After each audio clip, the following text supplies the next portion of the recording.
What secret was revealed when cleaning out the home of a deceased family member? Story 1. Not really a secret, more of a sad and morbid discovery. My dad worked for Microsoft for 25 years. He helped spearhead the original Xbox, and when I was young we always had blank discs in our home for beta testing.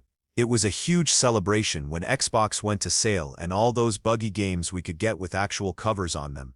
We had a big house and every console I could imagine at that time. He spent a lot of money. He loved his boat and his Porsche and what he could show off to people, although he was always very generous to everyone and never thought he was above people. From what I remember, I believe he had just thought he made it. I think he did for a very short time, but he was always coming up with the next $1,000,000 idea. My mom divorced him when I was 9 and he spiraled. His untreated bipolar and drinking problem got a hold of him. He was demoted and permanently fired from MS 3 years later. Right before he offed himself at 49, my dad lived with his 6 dogs in his mother's separated garage. I honestly wouldn't say separated, but just a garage with a bed set and microwave and TV in it for a couple months beforehand, but then he had moved to living in motels and rehab houses for a couple months. He was in a half house when he offed himself. He never went to jail, but he got into Oxford, I guess. The worst thing I found going through his room was his diary. It was just a bunch of legal pad journals. You know, the yellow ones? They had scripts for plays written in them. Scripts about his dogs and him. And at the end, that was all it was. Just play scripts about him living in an apocalypse situation and trying to live as long as they could. And he gave his last can of food to Sabu, his Italian greyhound. It was so disjointed and freaking juvenile, I could literally track his cognitive decline. He was so intelligent before. Out of everything I found, when clearing out, this was the most heartbreaking. I could see his mind go in his writing, when we had just spoken the day before. And I couldn't save him, but I did try my best. Not really a secret, I knew he was breaking. But I never knew that bad, and I still cry thinking about it, now 7 years later. Before we continue, do us a quick favor, smash that like button and subscribe to support our channel. Story 2.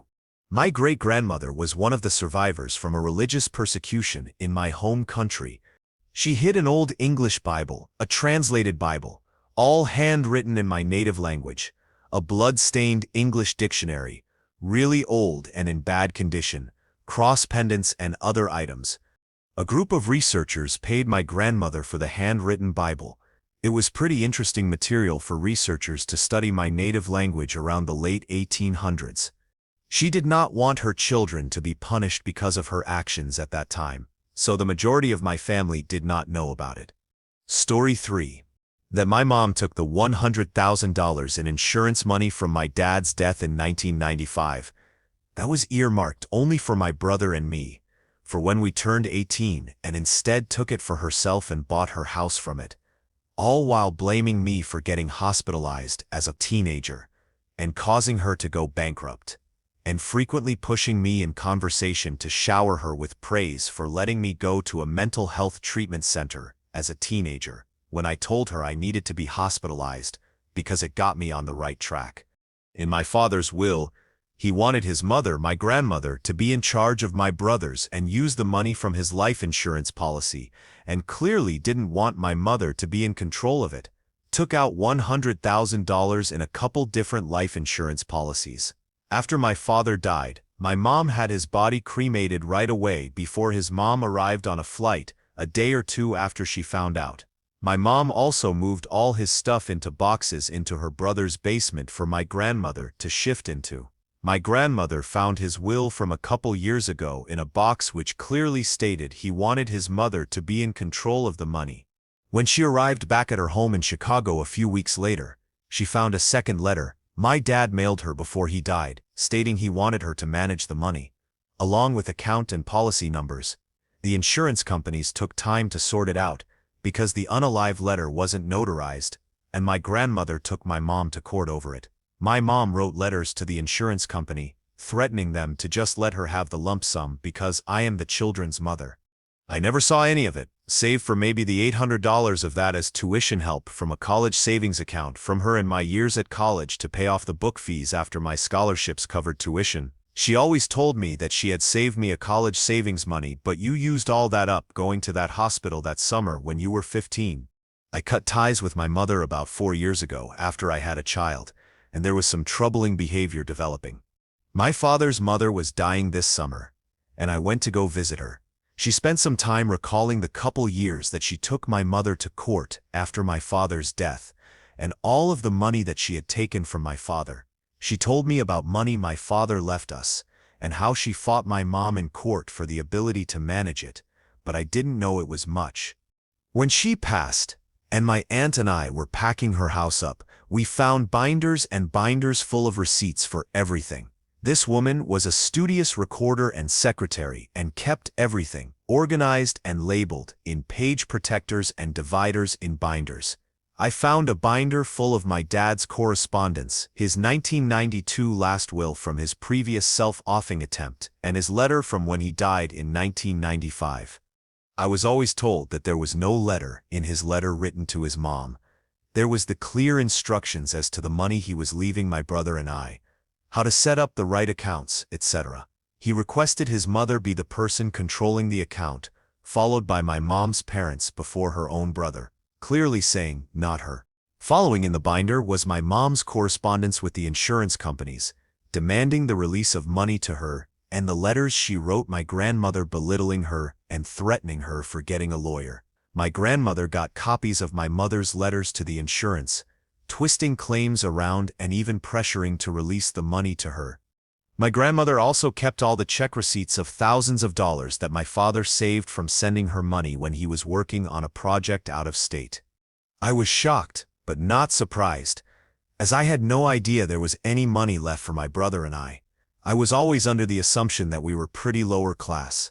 My mother guilted me so bad for making her go on Medicaid so I could go to a residential treatment facility as a young teen, and for the psychiatric hospital visits for depression and anxiety.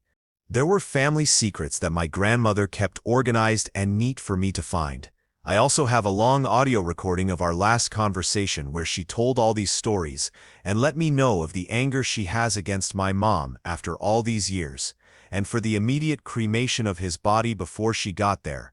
It finally made sense why my grandmother never saw us a lot growing up, but would always send us $50 or $100 bills growing up for birthdays and Christmas in her cards, even though she was on a fixed income. My mom would scoff and roll her eyes, how that's too much money, and a few times even took the money away from us to put into savings, and we never saw each other again. But to my grandmother, take care of the kids, and the money was my father's last wish, and she still felt that responsibility. Story 4. My great-grandmother. She was a makeup consultant for Mary Kay for over 50 years. She had money, a nice house, was an amazing and sweet lady. She even had what was basically a celebration event at Mary Kay for how much of a dedicated worker she was, and one of Mary Kay's grandchildren came down to personally thank her himself. That entire event was even on the news as well, Dallas News if anyone wants to try and find it. It was pretty cool. She was a wonderful woman, loved to spoil me, and was seemingly the best great-grandmother anyone could ask for, but she sadly passed about 2 to 3 years before I graduated high school. All I knew of her was that she was amazing and sweet, but according to my mom and the rest of my family, there was a wild side to her. According to them, once someone became 18, she wasn't that sweet and innocent woman. Instead, she was cracking jokes, being inappropriate, giving intimate tips, making jokes, basically the life of the party, all bottled into a short 98 woman at the time of her death. Apparently, when my mom and other family had to clean out her house, in her office there was a closet and bookshelf full of books related to intimacy and fashion.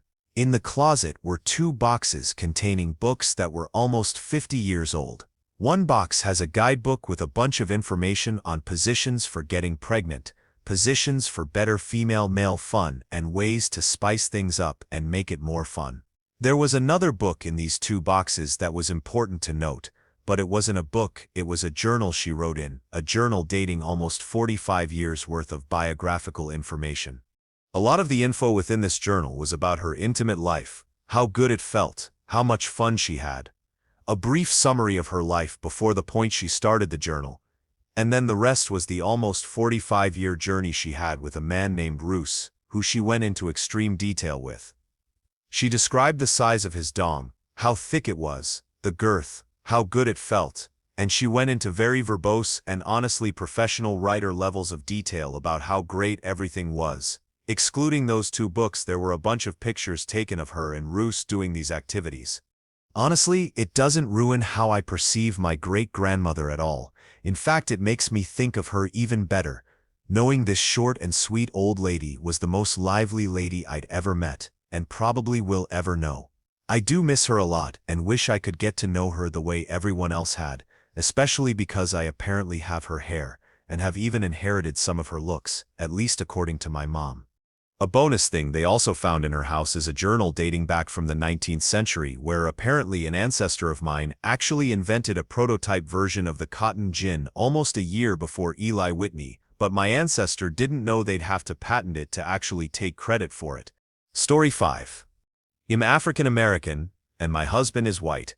My father faced a lot of prejudice during his lifetime, and I was terrified of telling him that the white guy I'd been on a date or two with was getting serious with. The first time I brought my now husband home, my dad was courteous but distant. Miraculously, by the second time, my father completely warmed up to my husband. Even my siblings were shocked. When we got married, he was beaming. It was odd, but I was just happy my husband had won him over. My mom died at 2014 and my father at 2021. When my siblings and I went to clean out the house in his safe along with other important documents, we found letters that my husband had written to my father 24 years earlier about how he felt about me, how he was serious about his relationship with me, how he was planning to go to law school, he did and he's an attorney now, how he respected that my father had gone through so much in his lifetime and eventually, how he loved me and how, with his blessing, he was going to propose. My husband never told me he'd written to my father, and my father never told me he'd been corresponding with my husband. It was so emotional finding those. I still tear up when I think about it. When I got home, my husband finally showed me the letters my father had written back. Story 6. My mother's cruel and bitter second husband was even worse than we knew. We found extensive files he kept on everyone and pages of his tight and angry handwritten notes about how he believed he was superior to everyone and how unworthy my mother and her children were. It may sound like I'm making a fuss out of nothing, but his resentment poured off the pages.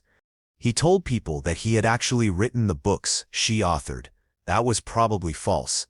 He deliberately kept them living modestly, hoping it would push her to write a bestseller so he could live off the success. He endangered her life at least once that we know of. And the last time I ever spoke to that bitter man was when somehow my mother's oxygen got turned off and while asleep, she somehow dialed my phone number. I could hear the machine clicking and couldn't get her to answer. I called the police in their city and state and got an ambulance out there. He subsequently called me and yelled furiously at me for calling for help for my mother. He was the most heartless and unkind person I ever met in my life. Thankfully, his first wife raised their 2 children, who are wonderful human beings and nothing like that miserable man. Story 7. My grandfather died at 102 years old. Born in 1919, he lived a pretty incredible life and saw things I can't even imagine. When his hearing started to go, he realized nobody wanted to answer his phone calls anymore. You would spend 20 minutes shouting into the phone about your new job, and he would and okay his way through the whole thing, and at the end he would ask, "And what about your new job?" Everyone got so sick of him pretending he wasn't deaf that they just stopped answering. So what did he do? He went out and bought himself a brand new iPhone and a brand new Apple desktop computer, and he taught himself to use both, and he started texting and emailing everyone extensively. We were all so proud of him and happy to be able to stay in touch in a way that wasn't insanely frustrating.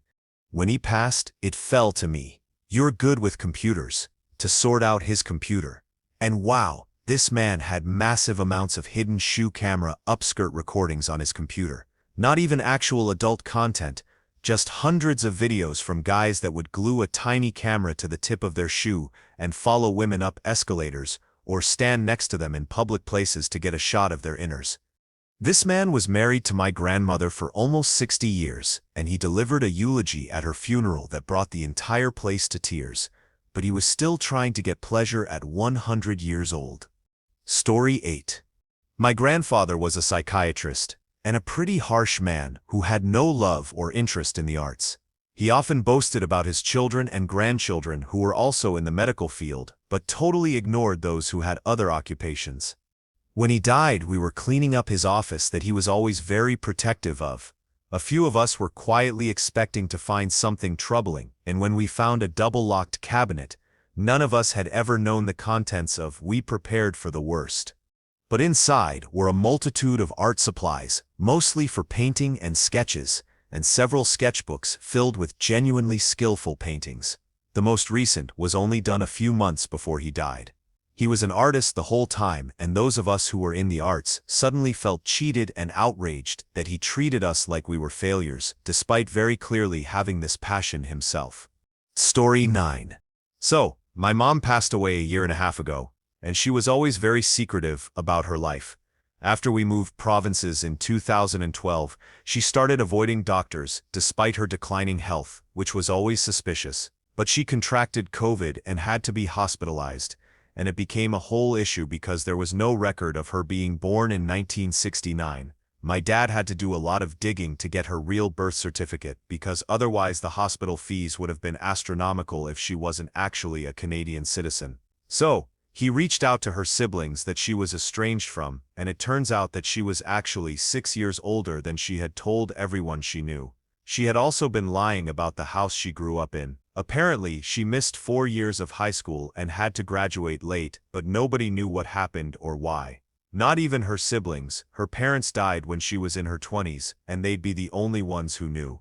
Unfortunately, my mom passed away before we could ask her what happened or why she lied. It'll always be a mystery, I guess. Story 10. My father died first. When my mother died, she knew I'd be the one to clean everything out from both of them. So she gathered all the evidence and made absolutely sure I'd find what she wanted me to find, and left it for me on a clipboard on her desk. Through the letters my mother kept all the years they were married, I learned my father was in love with another woman. He absolutely did not want my mother, but came back only when she realized she was pregnant with me, and she got her father and his mother involved to force him to come back. He met the other woman in art school and was so happy. It shows in his letters. He was forced to drop out and would never be allowed to return to finish his degree. On one hand, I'm thankful he was my father and had some input in my upbringing. On the other hand, I wish he'd been allowed to follow his dream and become the artist he knew he could be. My parents hated each other. He was very unhappy and deeply depressed, and of course now I know why. She constantly picked at him every day like a painful scab, all the time just nagging, and he would blow up in return. Then he'd take his anger to the office and end up getting fired. Our family was very dysfunctional. I never knew love in a family, never knew what it meant to feel happy. From the time I was really young, I just woke up feeling exhausted and wondered, well, what is going to happen today? So, yeah, thanks Mom for leaving that bit of information for me to find. Story 11. Not a family member, but Nick was my elder brother Dave's closest friend. They went on holidays together when they were both single, would meet every Thursday for a beer and a curry at the local Indian restaurant, watch football together, and were good friends for some 20 years. 5 years ago, Nick died suddenly and tragically, aged 54. My brother couldn't contact him for 2 days, and so he got the police to break into his flat. Dave found Nick on the bathroom floor, toothbrush in hand, dressed and ready for work. His lunch on the kitchen counter ready to take with him. He'd been there for 2 days. Dave and Nick had recently returned from a holiday in Peru, and Nick had developed a clot in his leg after the long flight back to London. He'd been on medication for it, but the doctor was pleased with the progress and had reduced the medication. The clot had broken free and traveled to his heart, killing him. He had 2 elderly parents and a sister, but they asked Dave to go through his possessions for them. He asked me to help him do it. Dave found a small cash box and opened it. Inside was some £10,000 in cash, £50 notes, all neatly counted and bound. Then I found one too, similarly full. And then another, and another. We found some £35,000 in cash. Dave then found some notebooks. They were filled with handwritten film movie reviews, hundreds of them. He'd been going to the cinema at least twice a week for years, and Dave had no idea. We found details of investments. Nick had always said that his family were very long-lived, and so he had wanted to prepare for a long retirement. His flat was all paid up, too. In total, we found that Nick was worth around £700,000 and had never given a hint of it. He drove a modest used car, had no vices except regular foreign holidays, no sign of any reasonable wealth. Finally, we found details of a woman he had been in a relationship with. She was married, and they had been very discreet, so discreet that even Dave had no idea. He had to call the woman from the number given in the notebook and explain to her. She had no idea. Of course, it was all very, very hard. We took the cash to Nick's parents, both in their late 80s. They and his sister would inherit everything.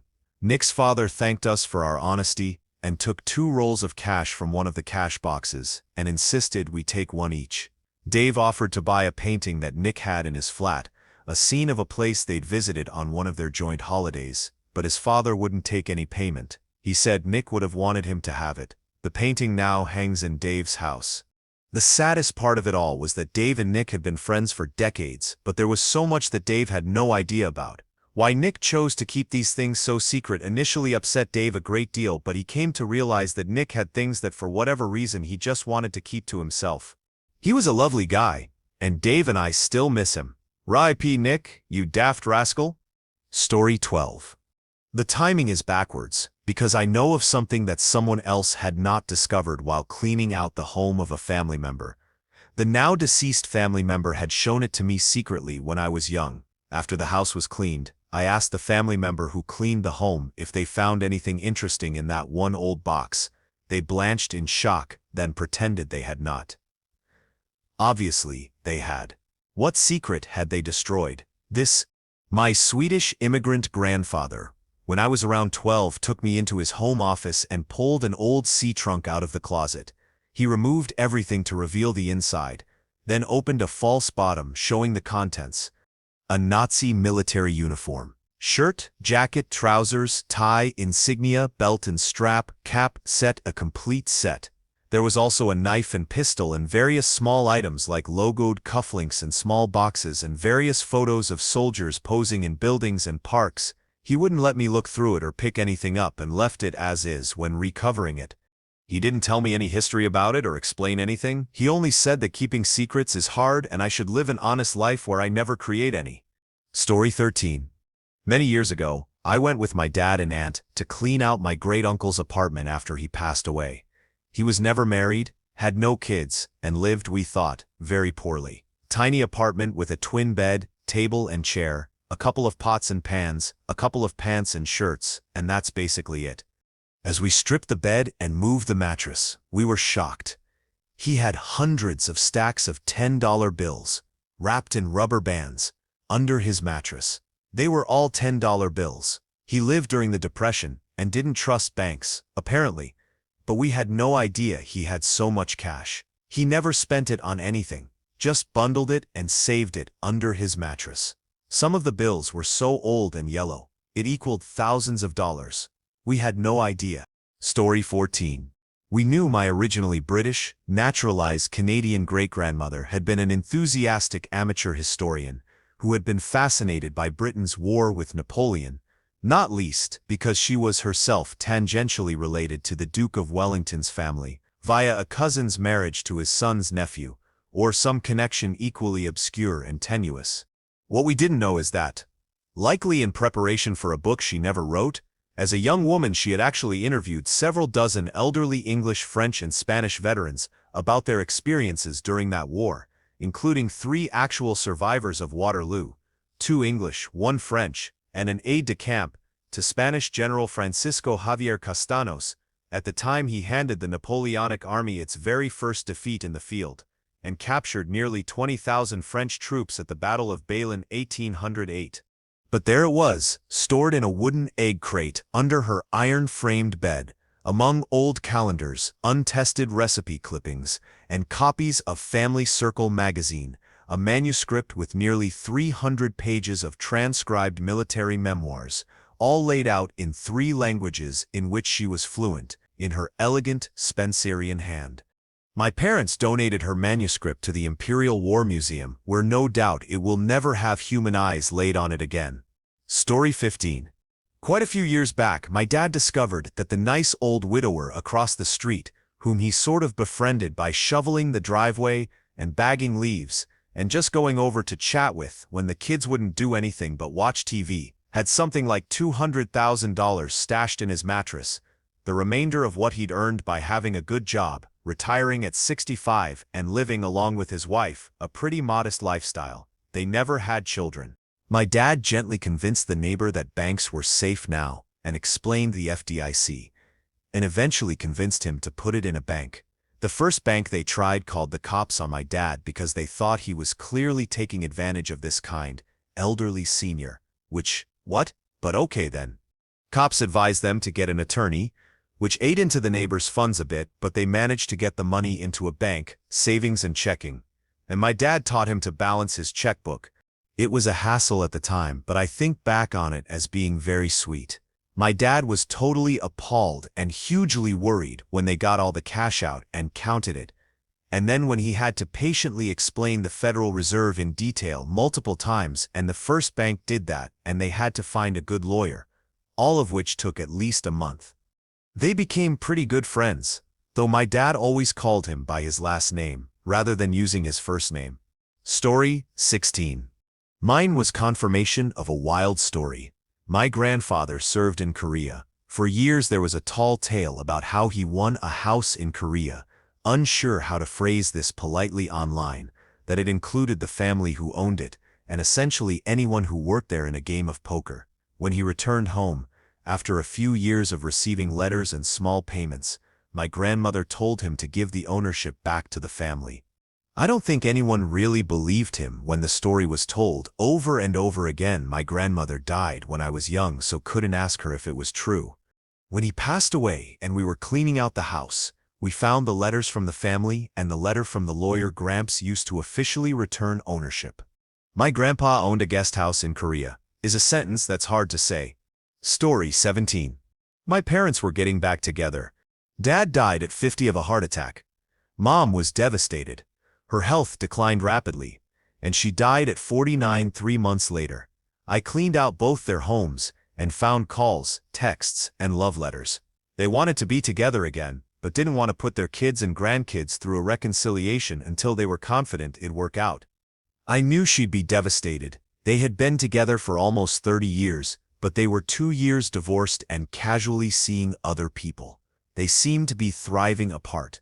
So, it was a shock when the grief was so strong that it took all the life out of her. She died of cancer, but the doctor also diagnosed her with failure to thrive, brought on by the loss of my dad, and said that it may have been possible for her to live longer and even receive treatment if the failure to thrive hadn't taken everything she was before her cancer diagnosis. The only thing worse than losing my dad was watching my mom live without him, so at the end of the day, I'm grateful she didn't live without him for long. She never would have had peace here again. She found her peace with him on the other side. Story 18. I'm a huge dork. I have worked in 3 comic shops and have a huge collection. When the girlfriend, who would eventually become the wife, and I moved into a house together, she completely lost it about how many long boxes of comics I had, and the space they took up. Sports cards and binders of other non-sports cards, huge Magic the Gathering collection as well. We lived in that house for 6 years. My son and I moved out after she passed away. As I was going through the closet my comics and binders of cards were in, I found 2 small boxes that were not mine. I found her collection of Pokemon cards, and a full set of Nightmare Before Christmas cards, with her handwritten notes on the set list. She had added her small collection of books to mine without me even knowing. Story 19. My husband and I were clearing out the home of an uncle he'd only met 2 times as a child. We learned how clean and organized he was. We learned how much he loved his mom, his childhood cat, and the pride he took in his work and hobbies, music, singing, and though it seemed he'd never traveled, he liked reading about the world. We also learned he was autistic. He had strict routines and went through special education and noted everything he did in a day. As an autistic person, diagnosed as an adult and struggling, it was kind of a beautiful thing to see. He had it together in his way, and everybody he knew liked him. We made friends with his neighbors and stayed in contact. Posthumously, he gave us memories and relationships, and every once in a while, as we manage his affairs and look at the pots and pans we brought back to replace our broken ones, we say, "Thanks, Uncle." Story 20. My then-husband's beloved grandpa had some private photos hidden under the felt that lined the drawer in his nightstand. A woman in a bathing suit with some high heels on, a lady with a 1940s hairstyle posing in nothing but a man's suit jacket. Nothing too suggestive, but definitely alluring for the times. My husband and I were packing up his bedroom after he died, and my husband found them. When he did, he sat on the edge of his grandfather's bed with the photos in his lap and cried for the first time. The pinup-style photos, there were 4 of them, were all of my husband's grandmother. She'd been gone for years, and the old man could have looked at anything he wanted. He chose the woman he'd seen every day for 50 years, and how she was when it all got started. She was stunning in those modest photos. He probably would have sworn that she hadn't changed a bit. Story 21. My grandmother's brother passed away about 10 years ago. He was a hermit and a hoarder and wouldn't let anyone into his house. Whenever we'd come by to take him somewhere, he would meet us in the front yard. When he died, my mother and her sister went by to clean out the house. Among all the garbage and stacks of newspapers was a large storage container filled with letters and pictures. It turned out that his father, my great-grandfather, who had come to America from Ireland alone, saved every letter his father and siblings had ever sent him. Over 600 letters were sent between 1897 and 1960. It paints an incredibly detailed picture of their hometown in Ireland as well as our family history. Additionally, he had pictures of my great-grandmother, who died of tuberculosis in 1925. My grandmother was 7 when she died, and had never seen a picture of her mother. Story 22. When we cleared out my grandfather's house after his death, we found several photos of him when he was a young man with another man. Often their arms were around one another. As we cleared out more things, we found letters from Tony spanning at least 4 decades. It was clear they had a romantic relationship. My grandfather was gay, in love with another man. None of us know if my grandmother, who died 6 years before him, knew about this. My grandfather and Tony fought in the First World War in France together, where they probably met. The letters speak of Tony's wife and family, his work, vacations his family took, and looking for a time when he and my grandfather could spend time together. When we showed our father the letters, he read them and was genuinely surprised. He said that my grandfather and grandmother were happy together and had a good marriage. He was surprised.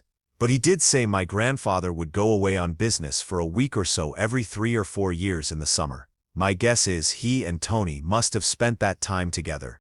I wish I could have talked to him about his secret life, and how he felt about the life he either chose to live or was forced to live. Even more interesting would be talking to my grandmother to find out what she knew, what she thought about his secret life, and if she knew other women living a life like hers. Story 23. I have so many after recently losing my mother first in August 2021 and my father in May 2022. I was the executor of the estate, so there was lots of work, including taking care of all bills, cleaning out the house, and a variety of other things. Here is a list of surprises, and I will probably diverge slightly to include things I learned about my mother and father in the process. My father's death was a surprise and the result of bacterial and fungal sepsis. Although I had been helping him with health needs over an extended stay in rehab and was very familiar with the estate, there were surprises. My father did keep some stashes of cash, but last I heard he suspected someone stole his stash. I knew how he liked to hide cash in used checkboxes with old checkbooks on top. When going through the family safe, I started to find bank envelopes with $100 bills at the back of old checkboxes. I called my wife and sister as I continued to go through and found $8,700 over the course of an hour. My dad's best friend, who was his gambling buddy, let me know that my dad would bring one of those envelopes every time he gambled, and the $1,000 was his limit. But even more interesting, over their 20 years of going to casinos together, my father, who was a numbers guy and played the slots, only lost one time. I remember the time he lost, and how mad he was about it. Finally, on this topic, I worked at his, now my second home, and on Zoom calls, I would go through his desk and literally continue to find money daily for weeks. My father was meticulous in record keeping. I had tax returns, checkbooks, old notes where he had loaned money to other people, all dating back to the mid-1970s. My mother had cancer for more than 30 years, and when she died, the official report was congestive heart failure. We, including my father, thought that was a mistake, and she must have died of COVID. She was sick enough from cancer that we didn't question it. In going through paperwork, after my dad had passed away, she was being treated for years for heart failure, but it was literally the last thing in a long list of more acute ailments. Separately, since she had smoked heavily for 30 years before cancer, we don't think she wanted us to know, as the heart failure was likely the result of the years of prior smoking. Finally, I was taking care of my dad's expenses for the last 5 months of his life while he was in hospital and then in rehab. One of my father's checking accounts didn't seem to be used for anything except to pay one person. It was a female Hispanic name, and there were almost weekly payments. When visiting my dad in rehab one day, going over various things on his bills, I got the nerve up to ask him who it was and gave him the name. He looked at me with a wry grin and said, "I guess it is time to tell you about the other family." Well, it was the cleaning lady, and my sister had been paying her, so I didn't know her name. So, a non-find, but very funny. Great topic. Original poster. You do learn a lot post-death, and, although I knew my dad better than anyone, I wish I could have had the additional info prior to his death. Story 24. My dad was lying about where he was born. Me and my siblings are all from Brum, including my mum, and my dad was a full-on Brummies, or so we thought. He had the accent, the footy team, favorite pubs in town, etc., etc. He loved Birmingham. So do I, thanks to him. My mum and siblings never really liked it much, so it was mostly just me and dad. So, none of us really questioned it when he said that he was born in Brum. We knew he grew up some years in Brighton, and that his brother had a very posh South accent, but we never questioned it. They were very different anyway. I was 16 when he passed, and we found his birth certificate when cleaning out his flat. We didn't think we would even find it given the state of all of his documents. He had TV license fines buried in with his passport, for God's sake. It was a mess. The last thing we expected was to curiously flick through his birth certificate to see that he was born in Brighton. Cheeky rascal lied to us simply because he felt more at home in Brum than he ever did anywhere else. It doesn't surprise me, really. He was always a bit unreliable like that, got away with fibs. But I'm surprised we fell for it. Took him dying for us to find out. If he were alive today, he would definitely try to convince us that he never claimed to be born here, even though we were all convinced. To be honest, it only convinced me that he loved Birmingham even more, considering he wanted to lie about it. And of course the other surprise would have been those insane fines and penalties for various things. And also, we found out he was a severe drinker. But the Brum secret was way cuter. Story 25. My maternal grandfather passed away in 1955. He was a mystery man. He spoke with a heavy Scots dialect, particularly when he was upset.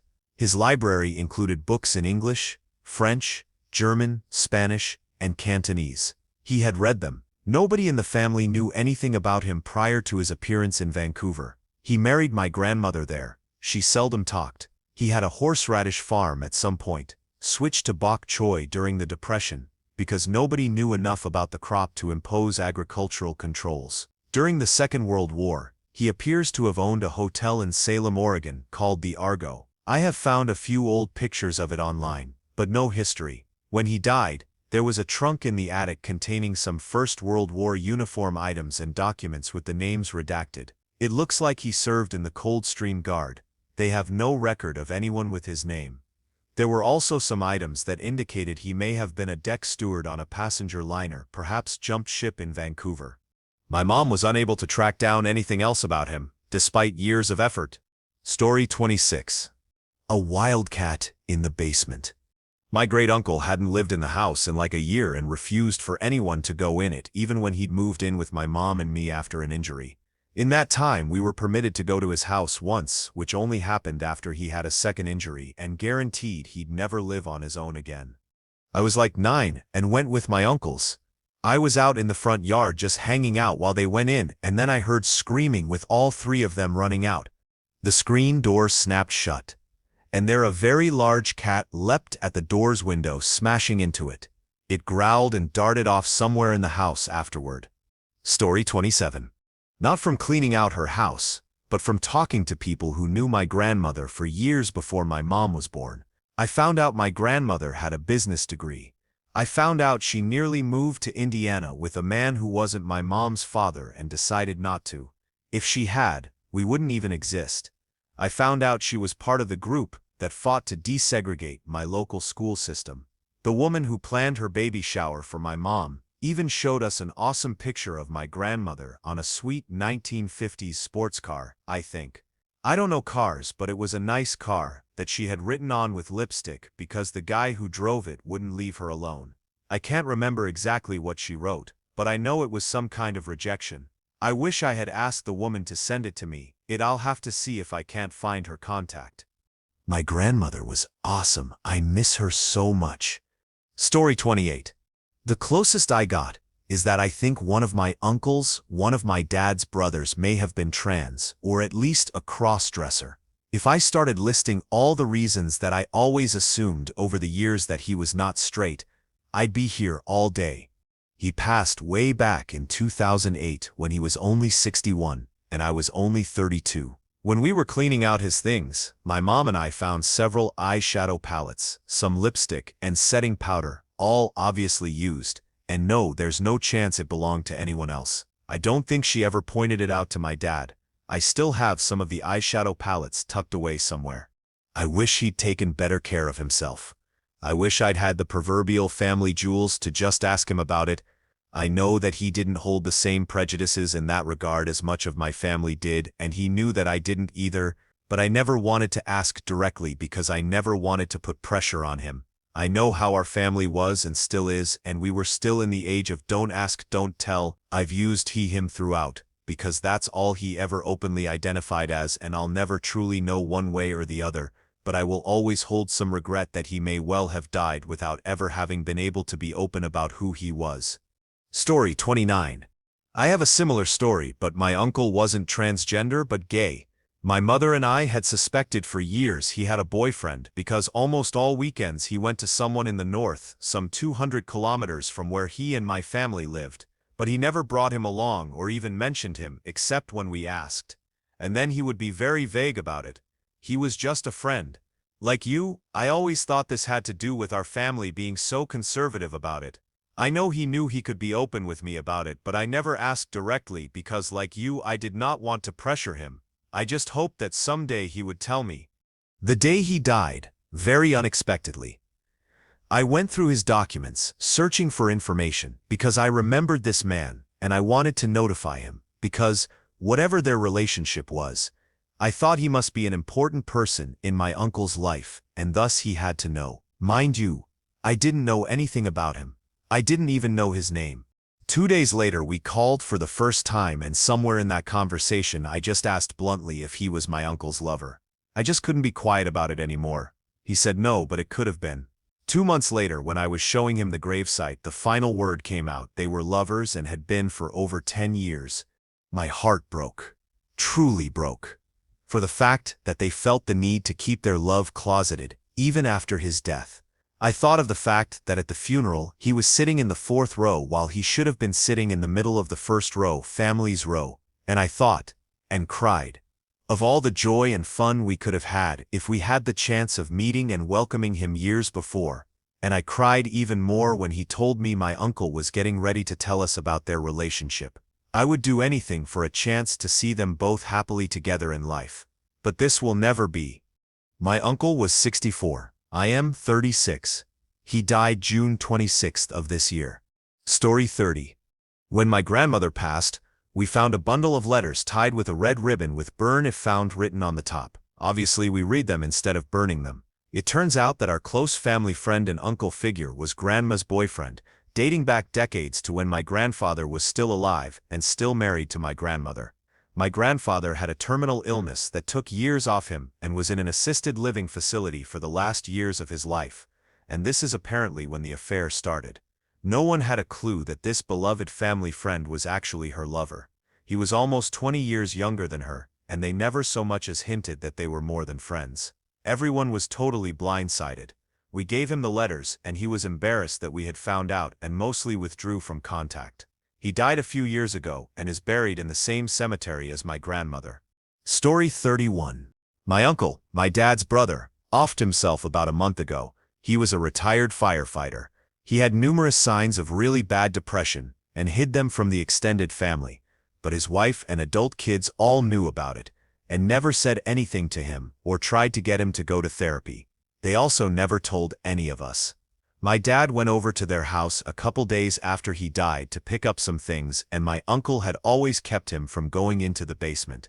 Turns out that was for good reason, because my uncle was a hoarder and we never knew it. He was one of those that's a good deal sale type hoarders where he'd buy something somewhere at a garage sale or clearance sale. My dad found 19 sets of golf clubs. The garage was almost completely full also. My aunt knew about this and hid it. Then it turns out that my uncle was in pretty significant debt, and he took out a second mortgage on his home to pay the mortgage for his daughter, my adult cousin, for several years. In the meantime, he somehow was losing money, and nobody knows how, because he had a firefighter state pension from 30 years where he was easily bringing home at least $90,000 per year. My aunt is on the local school board and she retired with a teacher's pension. Nobody knows how they have no money, but they took a lot of trips, so reckless spending is what we're thinking. Turns out he hasn't paid income or property taxes in 4 years either.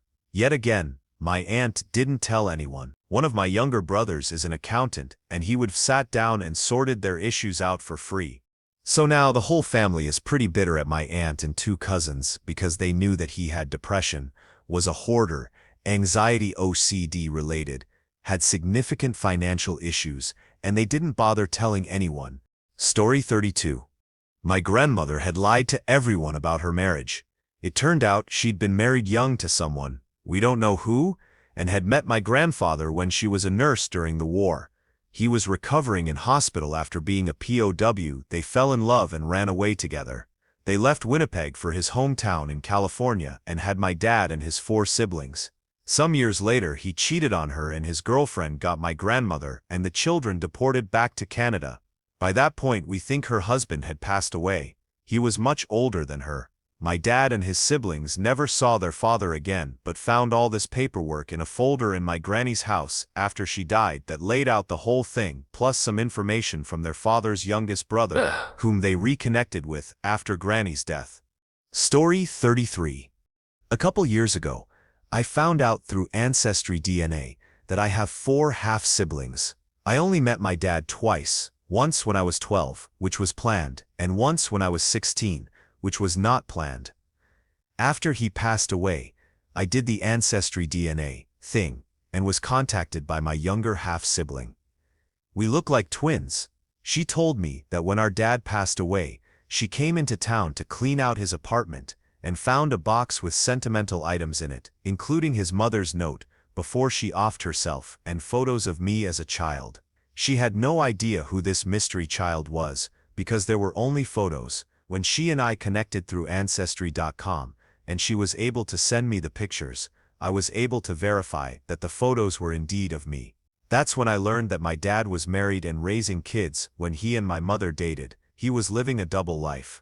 My mom never knew my dad was married with kids when they dated, and I made sure she never found out. She passed away about a year after I learned all of this. She had dementia the last few years of her life, and I felt that nothing good would have come from telling her the truth at that point.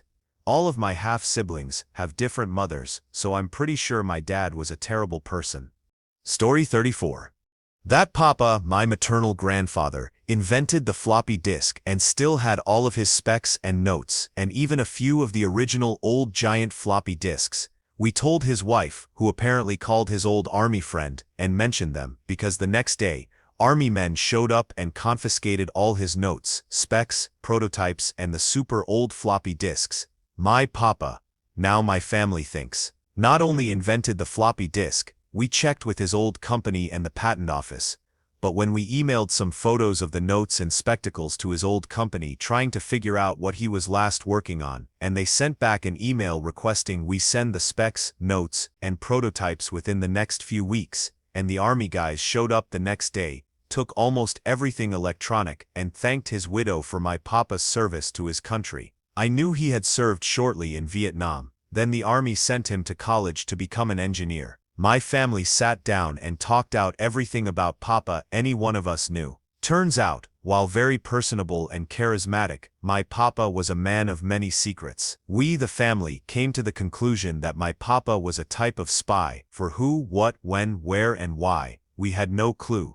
I think my grandma, who predeceased my Papa by almost 2 decades, had only remarried because he was lonely, or had to project a look, because his kids, my parents, aunts, and uncles all had the same sense that he didn't even really like his second wife. He just never got over grandma's death, and married the first desperate woman struggling with alcohol he met at his bar. And oh my goodness, she could go through a box of them and like 6 other strong cocktails and still be 11 a.m. and she hasn't finished her coffee. And she was a mean woman, and cheap, and had no clue how to do anything sober in life.